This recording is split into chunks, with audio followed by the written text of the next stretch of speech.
Bonjour, je vais lire un passage biblique dans le livre de Jude.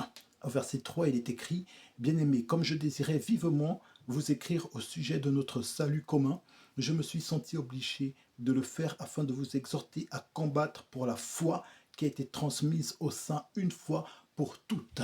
Notre foi a été transmise une fois pour toutes. C'est cette foi qui consiste à croire que Jésus est venu selon que les prophéties l'annonçaient, qu'il est mort et qu'il est ressuscité d'entre les morts et qu'il y revient pour prendre une église sainte, sans tache ni ride. Et nous devons combattre pour cette foi qui aujourd'hui est attaquée dans le monde. Elle est même attaquée dans l'église par certains chrétiens, par certains pasteurs, par certaines personnes qui s'opposent au principe de la parole de Dieu. C'est pourquoi nous devons combattre pour cette foi. Le combat que nous mettons, que le combat que nous avons, que nous engageons pour notre foi est un combat qui, un jour, pourra même nous emmener à la mort, parce que les gens ne seront pas d'accord avec cette folie qui consiste à croire que seul Jésus est tout